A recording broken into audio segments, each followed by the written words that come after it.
Assalamualaikum Kak Zain tuan. Saya tengok tuan sangat aktif. Subuh pergi kuliah.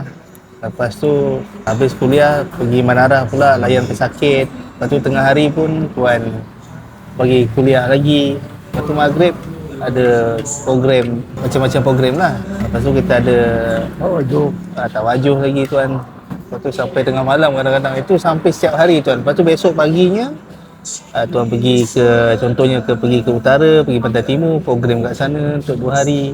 Balik daripada program tu 2-3 pagi, subuh tu ada kuliah lagi tuan. Sekarang ni umur tuan dah 86 tahun, masih lagi aktif. Bawa kereta masih lagi drive seorang-seorang tuan. Boleh ceritakan sikit rahsia tuan? Ramai orang menyangka kesihatan seseorang yang menakjubkan disebabkan penjagaan kesihatan dari sudut obat-obatan, menjaga makanan, pergerakan senaman dan sebagainya. Tapi bagi saya rasakan bahawa sebenar-benarnya Allah lah yang mengurniakan kesihatan seseorang sehingga seseorang itu hidup dalam keadaan sehat dan jarang ditimpa oleh penyakit. Bagaimanapun, kalau dilihat dari sudut sebab, berdasarkan pada pengalaman saya, yang pertama ialah disebabkan zikir yang berterusan, terutamanya terus mengingat Ismuzzatil Aliyah, Allah, Allah, Allah. Saya sebagai ahli Naqsabandiyah Khalidiyah memang sentiasa mengingat dan menyebut nama Allah di dalam hati seberapa yang saya mampu, yang saya daya. Allah, Allah, Allah berterusan. Rasulullah SAW telah menjamin sesiapa saja yang duduk di dalam hakikat nama Allah, Bismillah, apa juga bahaya yang datang di langit maupun bumi tidak akan memberi apa-apa mudarat.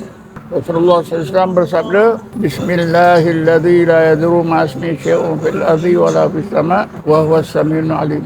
Hadis ini setengah ulama tasawuf memahami bahawa Rasulullah mengajak umatnya supaya berzikir menyebut Allah, Allah sampai ke tingkat hakikat Bismillah.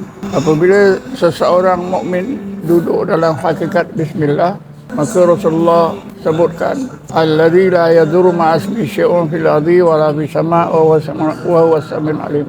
Orang-orang yang beserta dengan nama Allah, apa juga bahaya dari langit, dari bumi, dari luar, dari dalam diri, tidak akan memberi apa-apa mudarat. Ini berarti zahir dan batin orang tersebut sihat walafiat kerana keberkatan Ismuzzatil Aliyah, Allah, Allah, Allah. Apabila seseorang itu berada dalam hakikat Bismillah, berarti orang tersebut duduk dalam hakikat apa yang Allah firmankan dalam Quran. Bismillahirrahmanirrahim. Wa huwa ma'akum aina ma kuntum. Dan Allah itu beserta kamu di mana-mana pun kamu berada. Jadi apabila Allah beserta dengan seseorang manusia, seorang hambanya, tentulah hamba tersebut selamat daripada apa juga unsur-unsur penyakit. Selamat daripada apa juga serangan-serangan musuh dari zahir maupun batin. Kalau musuh-musuh yang batin kita sudah maklum, iaitu iblis, anak cucunya syaitan, juga hasad dengki manusia, dan apa juga unsur-unsur yang biasa menyerang manusia. Adapun obat-obatan dan makanan itu juga diperlukan, tapi dalam pandangan ulama tasawuf itu perkara yang kedua, kerana itu semua adalah sebagai sebab. Allah Subhanahu Wa Taala telah menghubungkan tiga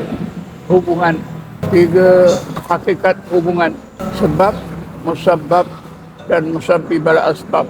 Bagaimanapun di dalam Islam, terutamanya dalam pandangan ulama tasawuf, seseorang mukmin mestilah lebih memandang kepada musabbibal asbab daripada sebab.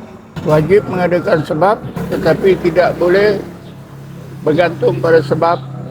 Sesudah mengadakan sebab, kita bergantung pada Allah, qudrat dan irada Allah. Allah SWT berfirman, "Lau anna Qur'anan suyirat bil jibalu au qutiat bil ardu au kullima bil mauta balillahil amru jami'a. Kalaulah ada satu-satu bacaan dibacakan, dengan bacaan tersebut gunung ganang hancur, bumi terbelah, orang yang mati bercakap, semua itu adalah urusan Allah. Balillahil amru jami'ah. Jadi Allah menarik perhatian orang-orang mukmin supaya melebihkan memandang qudrat dan iradah Allah yang menjadi musabbibal asbab. Jadi dalam hubungan kesihatan seseorang manusia, hendaklah kita melebihkan harapan kita kepada rahmat, nikmat dan kurniaan Allah, penjagaan Allah Subhanahu Wa Taala. Itulah sebenarnya yang digunakan oleh Rasulullah SAW dan para sahabat. Sebab itu kita dapati Rasulullah walaupun ada mengalami sakit, tapi kita dapati Rasulullah SAW jarang sakit. Ya, Ustaz. Dan sekiranya Rasulullah tiba sakit pun bukanlah sakit-sakit yang berat, sakit-sakit yang ringan seperti keresuan atau demam sehari dua. Ya, Ustaz. Jadi begitulah, bagaimanapun untuk memandang Allah perlu kepada ilmu, perlu kepada amal, perlu kepada keyakinan. Untuk memenuhi keperluan-keperluan tersebut, ilmu, iman, keyakinan dan terus memandang Allah, seseorang mukmin terutamanya zaman sekarang wajib belajar dan beramal dengan ilmu tasawuf dan amalan tasawuf, iaitu tarekat.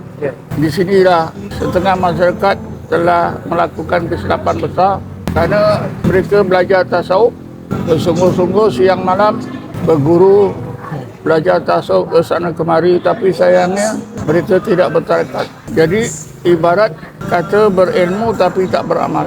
Kerana zikir-zikir dalam tarekat itu adalah amalan di dalam ilmu tasawuf. Sebab itu kalau kita buka sejarah para ulama tasawuf di zaman silam hingga ke sekarang, kita dapati seluruh ulama tasawuf bertarekat. Adalah satu kesilapan besar bila ada di antara orang-orang mukmin, terutama ulama, yang berpandangan bahawa Imam Ghazali hanya bertasawuf tidak bertarekat. Itu satu kesilapan besar. Imam Ghazali bertarekat, belajar daripada gurunya Ali Farmidi. Tarekat yang diamalkan oleh Imam Ghazali ialah tarekat yang diisytiharkan oleh Abu Yazid Bustami yang meninggal dunia 262 Hijrah. Tarekat Abu Yazid Bustami dikenali dengan tarekat Taifuriyah. Kalimah Taifuriyah berasal daripada Taifur, iaitu satu daerah kelahiran Abu Yazid Bustami. Oleh kerana itulah maka tarekat Abu Yazid dikenali dengan tarekat Taifuriyah. Dan Imam Ghazali memang beramal dengan tarekat Taifuriyah. Sebab itu kita dapati dalam setengah kitab Imam Ghazali, Imam Ghazali mengajak orang ramai supaya berzikir, menyebut Allah Allah, dan dicontohkan kaedah melakukannya. Imam Ghazali dalam setengah tulisannya menyebut seseorang itu hendaklah menyampurkan wuduk, kemudian cari tempat zikir yang sesuai. Sesudah dapat tempat yang sesuai, hendaklah duduk menghadap kiblat, memejamkan mata, terus berzikir menyebut Allah Allah Allah Allah dalam waktu yang lama. Ini menunjukkan bahawa Imam Ghazali memang bertarekat. Wallahu a'lam.